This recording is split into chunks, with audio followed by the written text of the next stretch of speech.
Bismillahirrahmanirrahim. Nazreen, Assalamu alaikum. I am Mushtaq Shamim and you are watching BBC Budgom Broadcasting Channel. Budgam broadcasting channel देखने वाले सभी नाजरीन और viewers का खैर मकदम है। पेश खिदमत है हमारा सिलसिलेवार सेगमेंट काउंटर एनकाउंटर। आइए नाजरीन देखते हैं इस खूबसूरत और दिलचस्प सेगमेंट का ये ताज़ा शुमारा काउंटर एनकाउंटर। नाजरीन मोहतरम, आप अपनी स्क्रीन पर इस वक्त एक ऐसे चेहरे को देख रहे हैं जिस चेहरे को आप में से शायद बेशतर लोग न जानते होंगे और न ही पहचानते होंगे।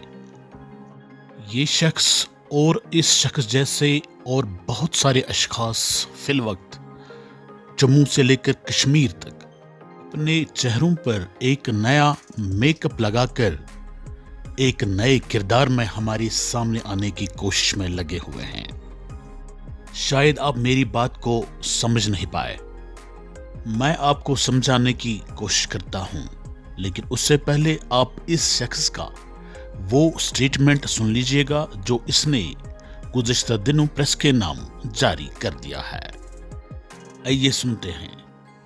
सितम की तेग ये कहती है सर न ऊंचा कर, सितम की तेग ये कहती है सर न ऊंचा कर, पुकारती है जिंदगी कि जिंदगी है इधर। मैं हकीम अब्दुल रशीद, चेयरमैन मुस्लिम डेमोक्रेटिक लीग जम्मू कश्मीर, भारतीय वज़ीर दाखिला श्री अमित जी शाह जी का मशकूर हूँ कि उन्होंने मुस्लिम डेमोक्रेटिक लीग जम्मू कश्मीर के हुर्रियत कॉन्फ्रेंस से दूरी इख्तियार करके भारतीय आईन पर एतमाद जतलाने का खैर मकदम किया है, जिससे हमारे अंदर ये एतमाद पैदा हुआ है कि अब भारतीय आईन के तहत हमारे लबो जान आज़ाद हैं। अब हम आईनी और जमहूरी दायरे में रहकर अपने आईनी और जमहूरी हकूक़ की बाजियाबी के लिए न सिर्फ जम्मू कश्मीर के अवाम बल्कि भारत के तमाम बाशिंदों के हकूक़ की हुसूल याबी की जदोजहद में अपना भरपूर हिस्सा अदा कर पाएंगे। अब हम खुद को आज़ाद मुल्क के बाशिंदा तस्वुर करते हुए ये हक रखते हैं कि भारतीय आईन ने अवाम को जो शहरी हुकूक दिए हैं, हम किसी को वो हुकूक दबाने की इजाज़त नहीं देंगे। जी हाँ नाजरीन, आपने इन्हीं शख्स की ज़ुबान से ये सुन लिया होगा कि इनका तारुफ क्या है। ये हैं हकीम अब्दुल रशीद, चेयरमैन मुस्लिम डेमोक्रेटिक लीग जम्मू व कश्मीर।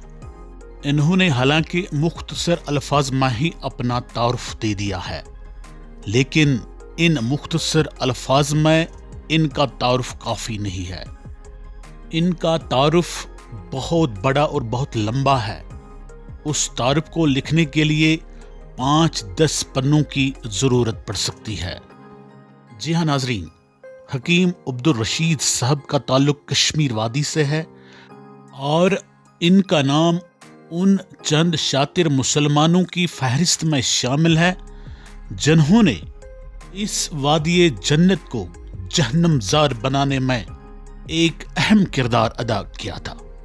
1987 ईस्वी में यहाँ पर असम्बली इलेक्शन में बड़े पैमाने पर रिगिंग की गई, जिस वजह से यहाँ के बाज़ तालीम याफ्ता नौजवान इलेक्शन प्रोसेस और जम्मू कश्मीर नेशनल कॉन्फ्रेंस से उनकी गुंडागर्दी से नाराज हो गए और उस नाराजगी के सबब इन तालीम याफ्ता नौजवानों ने अस्करी राह इख्तियार कर ली थी।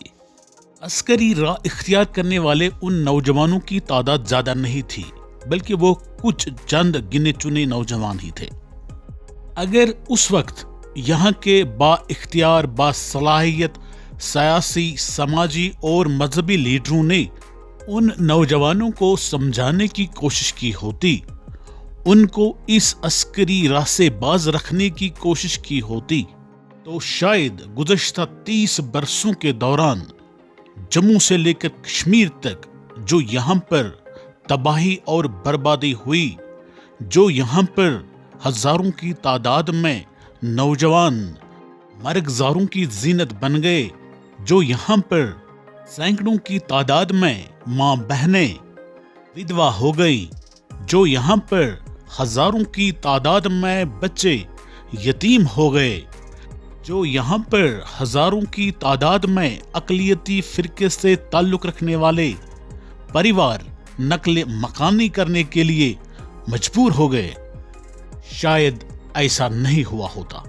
हकीम अब्दुल रशीद और इन जैसे सैकड़ों बाइख्तियार, बासलाहियत और बाविकार मजहबी और समाजी लीडरों ने उस वक्त उस आग में घी डालने का काम कर दिया, जिसके नतीजे में वो आग की लपकें इतनी भड़क गई कि जम्मू कश्मीर के तमाम शहर देहात, गांव, यहां तक कि एक एक घर उस भयानक आग की जद में आ गए।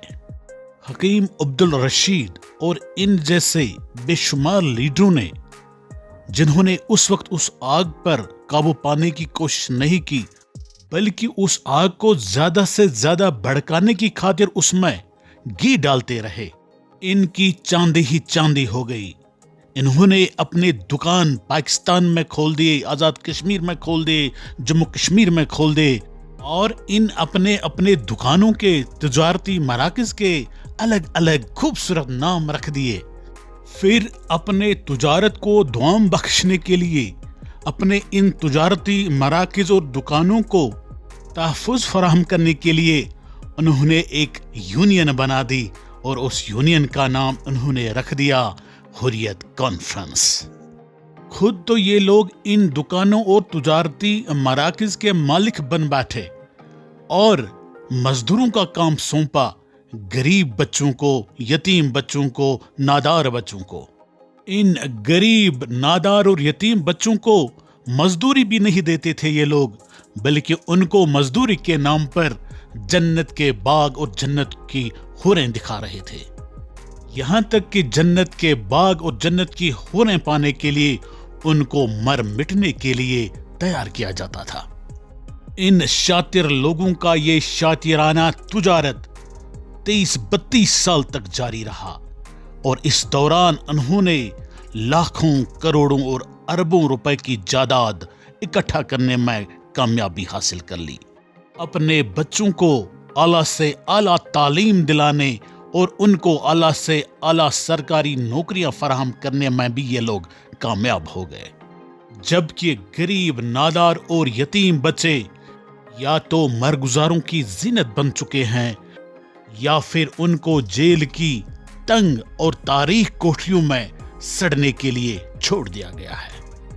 अब जबकि उनके वो दुकान, वो कारोबारी इदारे मोदी जी और अमित शाह जी की वजह से बंद हो चुके हैं, अब इन लोगों ने अपने तुजारती मराकज और अपने दुकानों को नई नई मंडियों में शिफ्ट करना शुरू कर दिया है।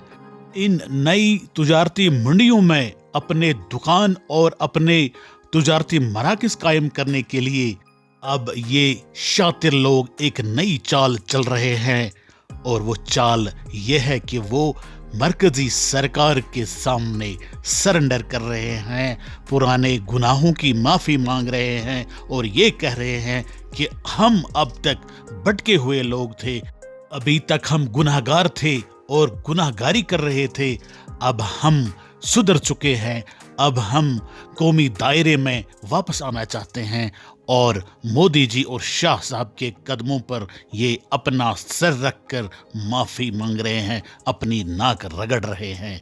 लेकिन मोदी जी और अमित शाह जी को इन लोगों पर भरोसा नहीं करना चाहिए। इन लोगों को यहाँ के जमहूरी निज़ाम में बिल्कुल भी वो स्पेस नहीं मिलनी चाहिए, जिस स्पेस का इस्तेमाल करके ये लोग एक बार फिर नया मखोटा पहनकर इस कश्मीरी कौम पर फिर से जुल्म, जबर और इस्तेसाल करने का सिलसिला शुरू करें। शुक्रिया नाजरीन, बीबीसी के साथ बने रहने के लिए आपका बहुत बहुत शुक्रिया। Thanks for watching BBC.